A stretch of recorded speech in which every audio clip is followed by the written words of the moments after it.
Hello, everybody, and welcome to this session on repurposing your content as an online course. My name is Jen Franks Ahagotu, and I am really excited to be here at the Worlds of Learning Summit. And we're just going to go ahead and dive in. Just get my screen shared. And we will get started.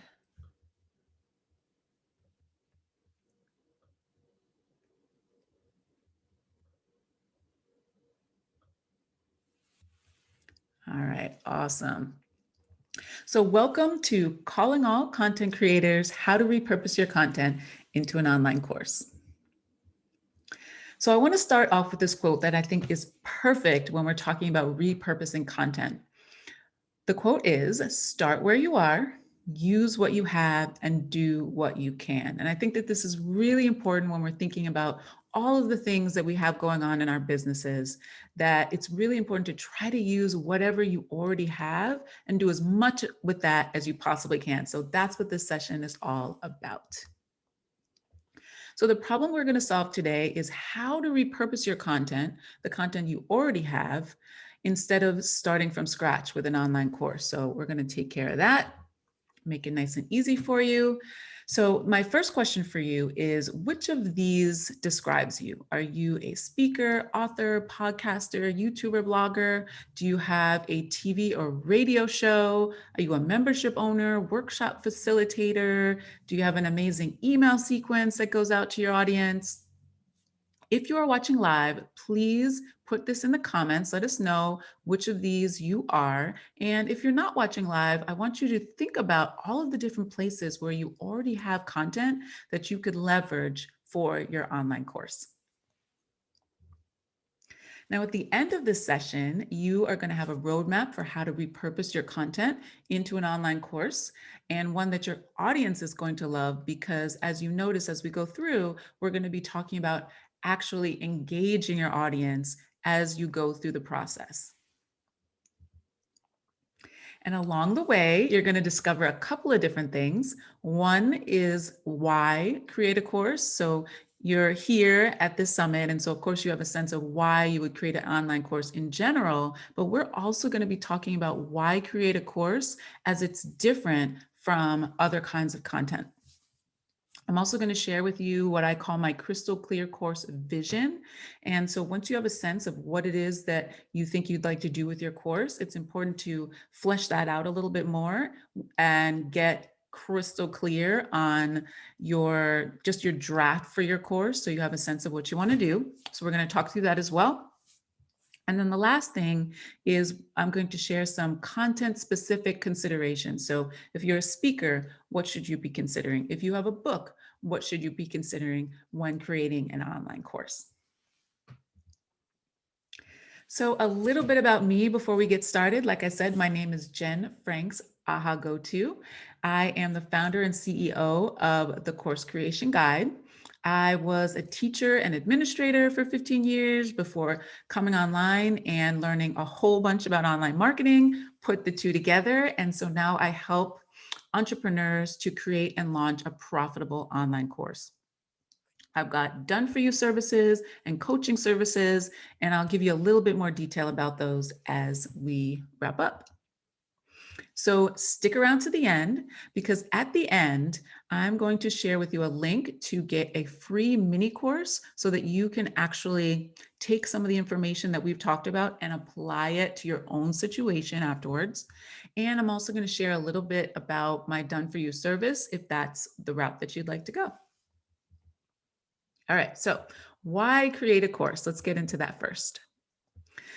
So we're going to start with a picture of the beautiful ocean. If you are watching this live and you love the ocean, please let us know in the comments. I definitely love it.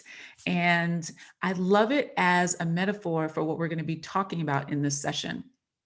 So what's beautiful to me about the ocean and about the ocean waves is just how easily they flow, right? On a nice sort of clear day, the waves come rolling in, they crash, and then the water recedes, and it just goes over and over and over again. And it's sort of very soothing and very There's just a lot of flow to it. And so when you're thinking about repurposing your content, I want you to think about having a flow between the different kinds of content and your course. So, when you think about all of the different assets in your business, so let's say you have a blog, or maybe you have a YouTube channel, a course, whatever your content is, it takes so much effort and so much, love and care to even get one of those assets that sometimes we forget to actually have them working in concert with each other. So that's a big piece of what we're going to be talking about. And so I urge you, as we're going through this process, for you to be thinking about how to have these different pieces of content flow as much as possible on behalf of your business. Also, the ocean is fabulous. So there's that also. Okay, so 3 types of content. I want to walk through the different purposes of 3 different kinds of content. So let's start off with the keynote, so speeches. Now, I don't know about you, but I definitely have a couple of different speeches that I've listened to that I have this vision of the person up there and speaking, and just the emotion behind it and the core of the message. I know that for me, Martin Luther King Jr.'s I Have a Dream speech is one of those. I also love Chimamanda Adichie's The Danger of a Single Story TED Talk, which if you haven't seen, definitely check it out. It is amazing. And I just remember having a really sort of visceral emotional response to it and being really inspired. So one of the main purposes of a speech is to inspire people and to get people excited and to have them really think about a main core idea in a way that maybe they haven't before. Now, when you get into other different types of content, like books, and there's content that I like to call ongoing information. So things like your podcast that maybe you've had for some months or some years, your blog, your YouTube channel, maybe a membership. So things that have evolved over time, and you just keep adding more and more information to it over time for your audience. So those 2 different kinds of content are really great in terms of giving people information, right? So people tune into your blog to see what nuggets of information are you going to give them that particular week, let's say. Or they read your book because they were inspired by the ideas that you shared and then wanted to know more, wanted to get more detail. And so these kinds of content are really good for information and for giving people lots of rich information. Now, a course is a little bit different from those 2 because the main purpose of your course is to get people from point A to point B.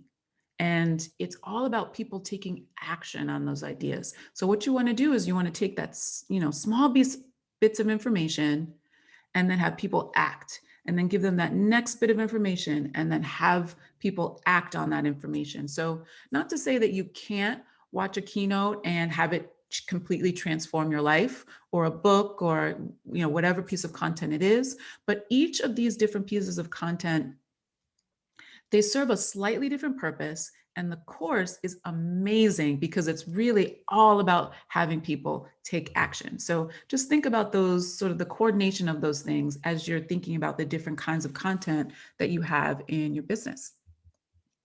Now, how do you help people to take action? So if you've got a bunch of content, these are 3 questions that I want you to ask yourself as you're trying to peel back the onion and try to figure out exactly which pieces to focus in on. So one question is, what questions do you get over and over?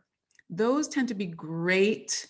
That tends to be great content for a course, because those are the things that people are asking you, and you're telling people over and over and over, like one person at a time and another person at a time. So why not just create your course and then tell lots of people at one time? Now, another thing that you should be asking yourself is, what went viral? What were people particularly interested in? What really piqued their interest? And that is also an indicator that that would be great content for your course. And then the third thing is, what's the most important thing that you share with people? And this has to do with you as the expert and knowing that there are certain pieces of information that you share with people that really move the needle. Your audience may or may not be aware of what those things are, but you know, as the expert, that this is going to make a big difference for people. So that's something you definitely want in your course. Now, when you're marketing, of course, you always want to market to what people want, how people are talking about, what it is that they're interested in, but also embedded in your course, if you can have that bit of information that really makes a difference for them, that is the makings of a great course. Okay, so that's another question for you to ask yourself as the expert. Now, when it comes to asking your audience about what they would like information on, this is the golden question that you can ask them. When it comes to your topic, wherever that is, what's your biggest challenge? Tell me everything, all the things. And that is going to get you critical information in terms of what people are looking for, the kinds of language that they're using, which is awesome in terms of course content, and then also marketing content for you as well. And then actually really content for all of the rest of the pieces of content that you create. So also ask that question of your audience. Be sure to involve them. All right, so once you have a sense from looking at the different pieces of content through those lenses, and you have a sense of what you may want to use for your course, the topic for your course, then it's good to delve a little bit deeper and to get this course vision so that you have some more information about what the course could be for yourself so that you can understand what it is that you're going to create. And then also, again, to share with your audience and get feedback.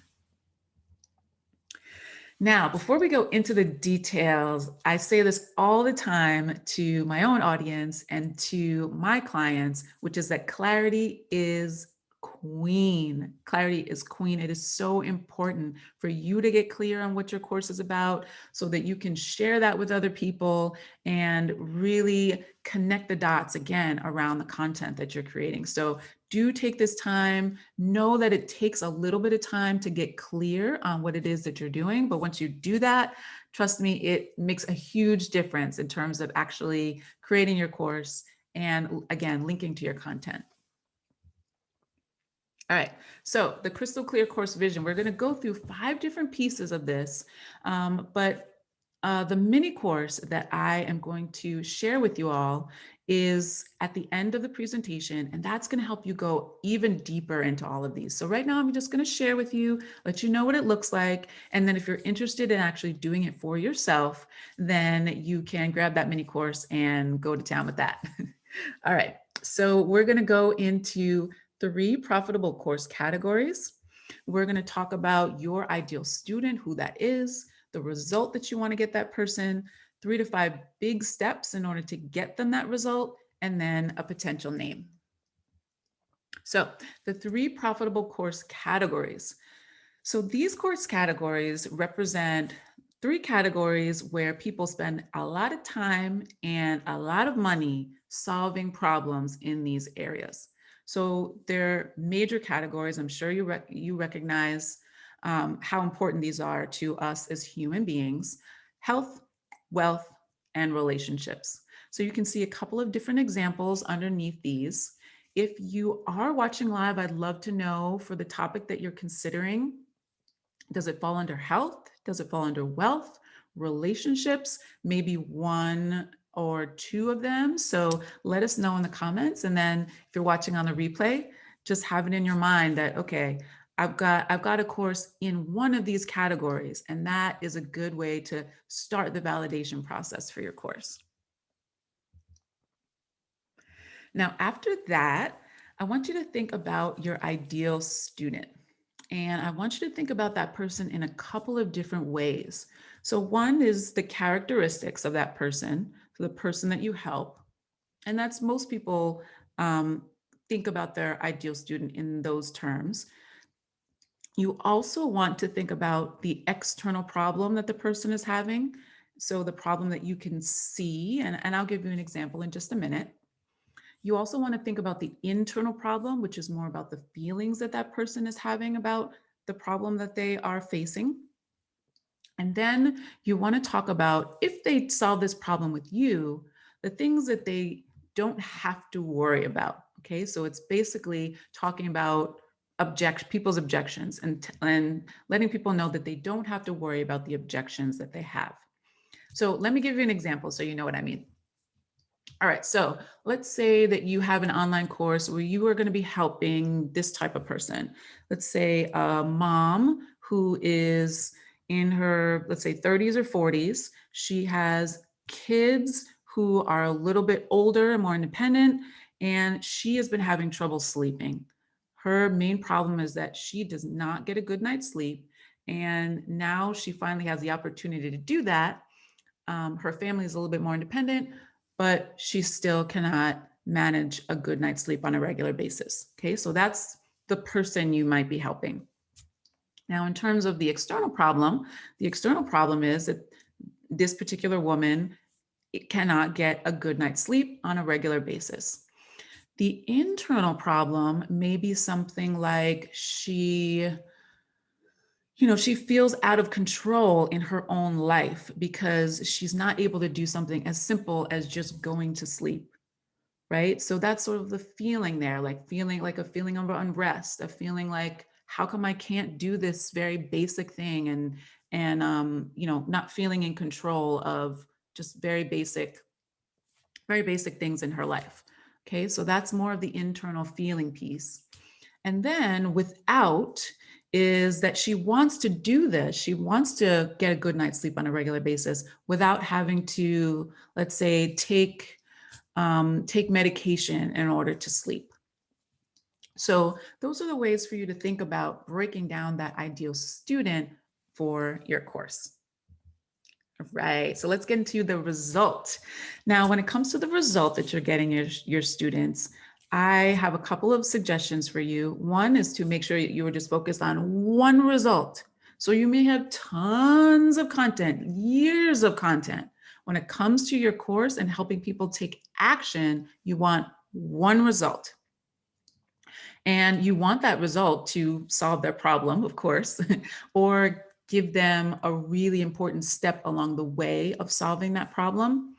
And then you want to do that within 4 to 6 weeks, because we as human beings are a little impatient at times, and we like to get results quickly. It's motivating for us. So if you're able to get something that can happen within 4 to 6 weeks, that's a good time frame for people to get a big result in an amount of time that works for them.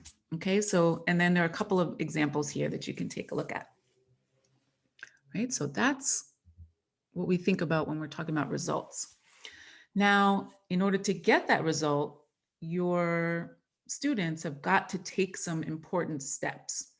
And you're going to let them know which steps are the most important ones to take. Now, here are a couple of examples of frameworks that you can use for that. So a before, during, after framework might work for you. Those might be the 3 steps. You might help people think about developing their mindset and then learning a new skill, then making sure they actually take action on that skill and then celebrate it, because a lot of times we forget how important it is to celebrate the good things that we're doing.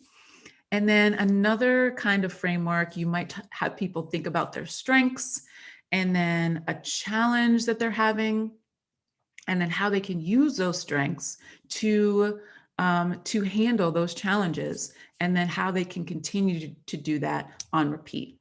So those are just some things for you to consider. You can definitely mix and match these different elements to help people take those steps to get them that result. All right, and then the last one is the results-based name. And this is always the part that stresses people out the most. Like, what am I going to call this thing? I want it to be this amazing, pithy, perfect name. If you can find an amazing, pithy, and perfect name, do that. At the very least, however, make sure the name is clear to your audience so that they know that you are calling out to them. They know what it's about, and they can decide whether this is for them or it's not for them. So what you want to do is you want to build off of the result. So if you've got a result around helping people to create an online course in 30 days, you might, for example, one of my older courses was Quick Start Course Formula.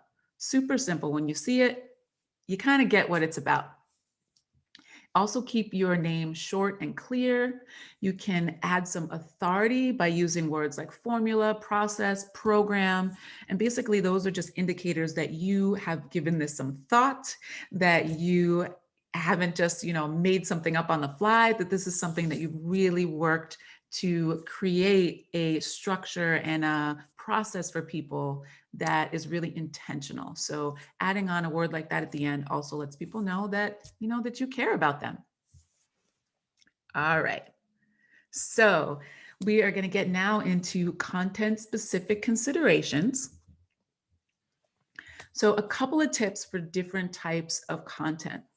Now, if you give speeches and that is your thing or one of your things, it's really helpful to work backwards from your course content to help you create the content of your speech. Now, I know in the beginning when we talked, we were talking about how if you've got content in the form of a speech, that you can use that to help you then create your course, which is totally true. Now what I want to tell you is that once you create that course, I want you to go back to your speech and make sure that the two really work in concert with each other. You can also use your course as a call to action. So let's say you're on a stage, whether it's virtual or whether it's in person, and you're getting people really excited. They love your ideas. They're super inspired. Now use that course to help them really take action with you on those ideas. And, to me, action is super inspirational as well, that somebody really did something with what you told them. Now, when it comes to books are great because online courses really mirror the same structure of a book. So a book has got sections with chapters. Online course has modules with lessons. So it's perfect when it comes to pairing a book with an online course. So, continuity really helps. You don't necessarily have to use the entire book in your course, but the extent to which you can have some continuity between what the book has in it and what your course has in it. If people love your book, they're going to love your course as well.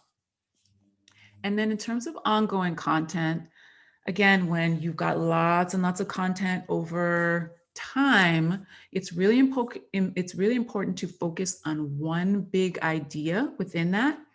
Again, get feedback from your audience. What is it that they're really interested in?